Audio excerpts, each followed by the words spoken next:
ayah ibu saya sudah meninggal. Allahumma firlaha warhamha wa'afiha wa'fu anha. Amalan apa yang sebaiknya saya lakukan agar tetap berhati kepada ibu, berbakti pada ibu saya? Ibu saya semoga masuk surga. Amin. Yang pertama doa. Apa doanya? Rabbil firli wa liwalidayya warhamhuma kama rabbayani saghira. Allahumma firlaha warhamha wa'afiha wa'fu anha. Ya, enggak bisa bahasa Arab Pak Ustaz, bahasa Indonesia. Ya Allah, jauhkan emakku dari neraka jahanam, berikan dia kebaikan, jadikan kuburnya salah satu dari taman surgamu, jangan jadikan kuburnya salah satu lubang nerakamu, berikan dia ketenangan ya Allah, ampunkan segala silap salah dosanya ya Allah. Yang pertama. Yang kedua, baca Quran. Wa in khatimul Quran, yang paling afdal dibaca khatam Quran, satu khatam. Untuk almarhumah emakku, aku hadiahkan pahala bacaan Quran sekhatam. Kalau tidak bisa satu khatam, bacakan Yasin, hatinya Quran. Kalau tidak baca Yasin, jurus terakhir Ummul Quran Al-Fatihah. Al-Fatihah pun tak bisa, mati aja lah. Yang ketiga, sedekah. Saat sayang betul dengan emaknya, lalu emaknya meninggal dunia, dia datang melapor kepada Nabi, ya Rasulullah, ummi matat, emakku sudah meninggal dunia, apa atasaddaqu anha? Kalau aku bersedekah, apakah sedekahnya sampai ke almarhumah emakku? Kata Nabi, tasaddaq, bersedekahlah. Ayyu sadaqatu afdal? Apa sedekah yang paling afdal? Kata Nabi, saqyul ma', memberi air minum. Yang paling afdal adalah memberi air minum. Karena di jazirah Arab susah membuat sumur bor, sedekah air minum. Tapi di Bekasi jangan lagi sedekah air, karena masjid kita sudah diapit 2 danau. Sampai-sampai nama masjid ini pun Masjid Al-Danau, Al-Qalam. Diapit 2 kolam. Nah, oleh sebab itu jangan lagi sedekah air. Sedekah apa? Sedekah AC, sedekah kipas angin, sedekah mikrofon, sedekah kamera, sedekah CCTV. Maka insya Allah mengalir pada almarhumah. Yang pertama doa, yang kedua baca Quran, yang ketiga sedekah, yang keempat kurban. Nanti mau hari raya kurban, ini 1 kambing untuk almarhumah emakku. Yang kelima haji. Kalau dia dulu belum haji, badal hajikan. Yang keenam puasa. Mana tahu dulu ada puasanya tinggal, kita laksanakan puasa. Man mata, siapa yang mati, wa alaihi siyamun, punya utang puasa, shoma anhu waliyuhu, maka ahli warisnya melaksanakan puasa untuknya. Bolehkah di sujud akhir kita berdoa dengan doa yang ada dalam Quran? Aqrabu ma yakunul abdu min rabbih wa huwa sajid. Seorang hamba paling dekat dengan Allah bukan di Makkah. Saya merasa dekat betul dengan Allah ketika di Ka'bah Pak Ustaz. Lalu bagaimana dengan orang miskin yang tak punya duit untuk ke Makkah? Maka orang paling dekat dengan Allah wa huwa sajid, waktu sujud terakhir. Fa'akthiru fihi du'a, perbanyaklah doa di sujud terakhir, tapi jangan bahasa Indonesia. Karena kalau dia ucapkan ya Allah tolong aku, batal salatnya. Pakai bahasa Arab. Kalau nggak bisa bahasa Arab, dalam hati saja. Berapa lama sujud terakhir itu? Sampai Sayyidatuna Aisyah mencubit tangan Nabi dari balik kain. Selesai sholat Nabi tanya, Aisyah, kenapa kau cubit tanganku tadi? Kata Aisyah, kusangka kau sudah sakratul maut ya Rasulullah. Saking panjangnya doa Nabi. Sementara kita yang belum ada apa-apanya, yang status belum jelas, cepat betul sujudnya, macam stempel kertas. Kenapa cepat betul sujud? Sujudlah lama. Bagus sujud lama, membantu turunnya darah menyembur dari jantung ke otak. Karena kalau oksigen kurang bisa kena stroke ringan. Sujud lama-lama, bernapas, jangan tahan napas, bernapas. Itu maka karpet jangan bau. Itu maka tak boleh tidur telungkup di masjid. Tidur telungkup ngences pas tempat orang sujud. Bangkit sujud pitam pingsan mak. Nah, ini penting. Lalu kemudian kalau dibaca dalam doa sujud itu ayat Quran boleh? Tak boleh. Karena Quran itu tinggi, sedangkan sujud itu rendah. Tak boleh yang tinggi diletakkan di rendah. Tapi kalau doa boleh. Begitu juga dengan perempuan halangan, tak boleh baca Quran. Tapi kalau ayat Quran itu doa boleh. Contoh, subhanalladzi sakhkhara lana hadza wa ma kunna lahu muqrinin wa inna ila rabbina lamunqalibun. Itu kan ayat Quran. Tapi ketika dibaca naik kendaraan boleh. Maka kalau ayat Quran bunyinya doa boleh. Mana? Rabbana atina fid dunya hasanah wa fil akhirati hasanah wa qina adzabannar. Itu doa, boleh dibaca. Saya seorang kepala rumah tangga, tinggal di rumah milik mertua. Sebagai kepala rumah tangga, apakah saya belum menunaikan kewajiban sebagai suami untuk membeli rumah tinggal buat keluarga? Ada ideal, ada darurat. Idealnya kau punya rumah, karena kewajibanmu hai kepala rumah tangga laki-laki ada 5. Kasih makan, kasih pakaian, kasih tempat tinggal, kasih pendidikan, kasih perhatian. Itulah kewajibanmu sebagai laki-laki. Beri makan, beri pakaian, beri tempat tinggal, beri pendidikan, beri perhatian anak dan istrimu. Tapi kalau kau tidak bisa, maka mertuamu baik, maka tinggallah di sana. Ya tidak apa-apa. Cuman kita tahu bagaimana bersikap sebagai seorang menantu, bagaimana dengan saudara-saudara ipar, bagaimana dengan mertua. Nah ini kebetulan mertuanya baik. Alhamdulillah, bersyukurlah bapak-bapak yang dapat mertua baik. Persiapan apa yang diperlukan dalam memasuki umur 40 tahun? Enggak ada nunggu 40. Karena malaikat datang tak nunggu 40.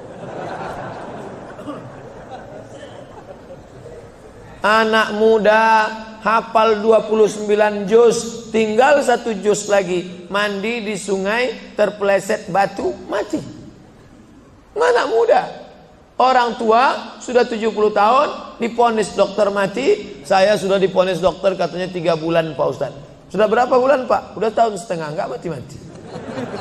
Jangan terlalu yakin dan percaya kepada kata manusia.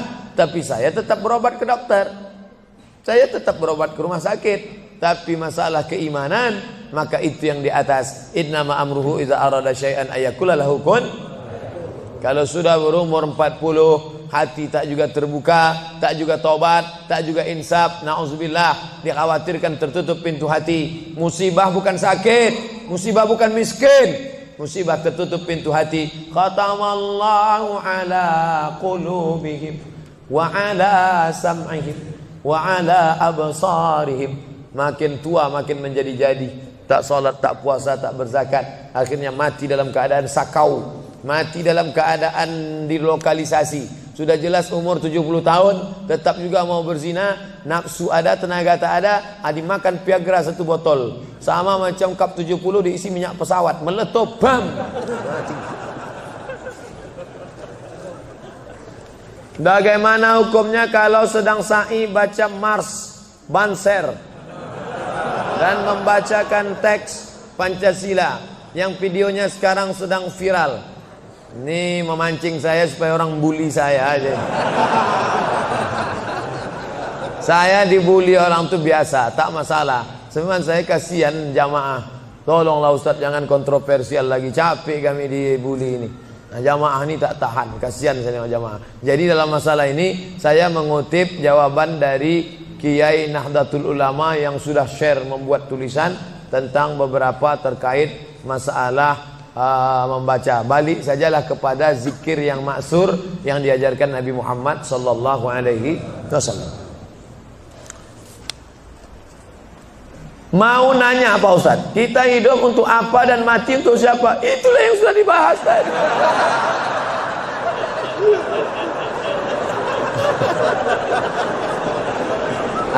Artinya pertanyaan ini dibuat sebelum pengajian tadi. Maka enggak boleh suuzon. Kertas terakhir. Ada lagi. Kertas, kenapa Allah membolehkan poligami? Kenapa hikmah?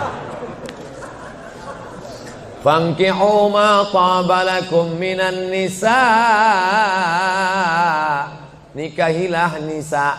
Itu syaratnya yang pertama. Yang dinikahi itu nisa. Makanya laki-laki menikahi perempuan. Karena Allah menciptakan Adam dan Hawa, bukan Adam dan Asep. Setelah kau pilih nisa, syaratnya bagaimana? Min thayyibat fankihu ma taba, yang baik. Kalau laki-laki thayyib. Thayyib itu artinya baik. Sekarang thayyib sudah berubah, enggak pulang-pulang. Fankihu ma taba, nikahilah perempuan yang baik, minan nisa, perempuan yang baik. masna 2, wa sulasa 3, wa ruba' 4. Fa in khiftum alla ta'dilu, kalau kau khawatir tak sanggup adil, fawahidah, satu saja cukup. Ada seorang janda, dia punya anak, maka anak yatimnya ini perlu dijaga orang. Maka daripada dijaga orang lain, saya ajalah menjaganya. Nah, itu alasan pertama, karena untuk menjaga anak yatim. Itu alasan pertama. Alasan kedua, ada mungkin laki-laki yang dia 300 tenaga kuda. Tak bisa dia kalau tak poligami. Tak cukup satu. Kalau sampai satu tuh mati bu tuh. Nah, tuh. Jadi perempuan tidak boleh mengatakan lebih baik lakiku berzina. Oh enggak. Maka dia harus berlapang dada menerima 300 tenaga kuda. Yang ketiga, untuk menghibur. Nabi Muhammad itu 25 tahun monogami, istrinya cuma satu, Khadijah saja. Jadi jangan katakan dia penyakit seksual, dituduhkan orang sekuler, liberal, kafir, munafik. Nabi Muhammad itu 25 tahun dalam keadaan lajang, tidak pernah berzina. Mereka menggelar dia Al-Amin. 25 tahun dalam keadaan istri satu, Khadijah. Setelah 50 tahun barulah dia menikahi beberapa perempuan dengan alasan karena suaminya mati perang, kalau dia dalam keadaan terluka, dengan alasan karena untuk mendekatkan hubungan dakwah kesukuan, kalau dinikahi anaknya maka suku itu akan menjadi tunduk, dengan alasan banyak. Nah, itu jadi bukan hawa nafsu, karena 50 tahun dia mampu mengontrol hawa nafsunya. Di akhir hayatnya ini adalah ujian bagi umat Nabi Muhammad sallallahu alaihi wasallam. Jadi simpelnya, kalau kita naik pesawat, kata pramugari, ada pintu normal sebelah kanan. Ladies and gentlemen, all of our passenger, seluruh penumpang, sebelah kanan pintu naik dan turun. Tapi bila terjadi pesawat meledak atau masuk jurang atau meletup, ini emergency door, ini boleh dibuka. Nah, jadi kalau mau buka itu bukalah. Ustadz, kita merindukan situasi seperti sekarang. Jamaah membludak sampai ke jalan, semua khusyuk menyimak. Bagaimana supaya situasi seperti ini bisa terus terpelihara di hati umat? Sering-sering buat pengajian. Yang datang kemari ini bukan adik kelas saya, kakak-kakak kelas senior-senior saya. Dr. Yusuf Siddiq. Saya sampai ke Mesir, Dr. Yusuf Siddiq S3 di Universitas Muhammad V Rabat. Saya S2, beliau sudah hampir doktor. Senior saya, dosen di Libya, universitas punya Saudi Arabia, cabangnya di Jakarta. Cabang Imam Muhammad bin Saud. Mengajar di sini. Senior saya, Ustadz Ali Junifar. Ali Junifar itu senior saya. Saya sampai ke Mesir, Maroko S2, beliau S3, tafsir, dosen. Itu mengajar di sini. Hadir, siapapun ustadznya, datang, duduk, diam, dengar. Ngantuk-ngantuk dikit, Allah mengampuni insyaallah. Tapi jamaah tak ada yang. Kadang saya baru ceramah 15 menit, jamaah udah melihat lantai. Tapi di Masjid Al-Qalam, Masya Allah, luar biasa. Oleh sebab itu maka anak bapak ibu wakafkan satu orang. Ini pentingnya. Wakaf semen sudah, wakaf anak belum. Saya ini termasuk anak wakaf. Ustadz, memangnya berapa orang? Saya anak pertama, adik saya satu, kami dua cuman, laki-laki dua-duanya. Tapi cucu datuk mbah saya lebih 40 orang. Lalu sebelum meninggal dia berkata, di antara cucuku yang banyak ini, yang satu nih harus sekolah agama, jangan masukkan dia sekolah Belanda. Mbah saya nggak tahu sekolah umum, dia tahu sekolah Belanda. Yang ini harus sekolah agama. Maka saya tak pernah sekolah umum, ibtidaiyah, sanawiyah, aliyah, ke Mesir. Yang ini jangan sekolah umum. Kalau umurku panjang, aku yang akan membiayai dia kemanapun sekolah. Tapi kalau aku mati, ini aku tinggalkan kebun kelapa 2 hektar untuk biaya sekolah dia. Ketika mbah saya meninggal, pokok kelapa itu pun mati. Lalu gimana Ustadz bisa kuliah ke Maroko? Disitulah baru saya paham rahasia sodakoh. Ternyata Allah balas niat baik mbah saya dapat saya beasiswa Al-Azhar 4 tahun gratis, dapat saya beasiswa Maroko 2 tahun sampai pulang. Jadi kita wakafkan tanah kita, ruko kita untuk pendidikan anak-anak cucu kita ke depan. Ini namanya wakaf keluarga. Dan kita wakafkan salah satu dari anak cucu kita yang ini harus sekolah agama. Itu kalau tidak semua akan hilang sia-sia. Allahu Akbar. Terima kasih segala perhatian. Mohon maaf segala kekhilafan. Minta ampun kepada Allah, beristighfar, membaca Al-Fatihah, lalu kita berdoa. Astaghfirullahaladzim, astaghfirullahaladzim, astaghfirullahaladzim alladzi la ilaha illa huwal hayyul qayyum wa atubu ilaih. Ala hadhihi niyah wa kulli niyatin salihah. Al-Fatihah. A'udzu billahi minasy syaithanir rajim. Bismillahirrahmanirrahim. Alhamdulillahi rabbil alamin. Arrahmanir rahim. Maliki yaumiddin. Iyyaka na'budu wa iyyaka nasta'in. Ihdinas siratal mustaqim. Siratal ladzina an'amta 'alaihim ghairil maghdubi 'alaihim waladdallin. Amin. Allahumma inna nas'aluka salamatan fid din. Berikan kami keselamatan dalam akidah agama anak-anak kami ya Allah. Wa afiatan fil jasad. Sehatkan badan kami supaya kami beribadah dengan baik ya Allah. Wa ziyadatan fil ilm. Tambahkan ilmu kami supaya benar ibadah kami, jauh daripada bid'ah ya Allah. Wa barakatan fir rizq. Berikan berkah rezeki kami supaya bisa kami membangun masjid, berinfak, berzakat, bersedekah ya Allah. Wa taubatan qablal maut. Beri kami taubat sebelum mati ya Allah. Wa rahmatan indal maut. Curahkan rahmat ketika kami menghadapi mati ya Allah. Wa maghfiratan ba'dal maut. Berikan ampunan sesudah mati ya Allah. Allahumma hawwin alaina fi sakaratil maut. Ringankan kami waktu sakaratul maut. Wan najata minan nar. Selamat dari api neraka. Wal afwa indal hisab. Maafkan ketika amal kami dihisab. Allahumma khtim lana bi husnil khatimah wa la takhtim alaina bi su'il khatimah. Rabbana atina fid dunya hasanah wa fil akhirati hasanah wa qina adzaban nar. Wa sallallahu ala sayyidina Muhammad wa ala alihi wa sahbihi wasallam walhamdulillahi rabbil alamin.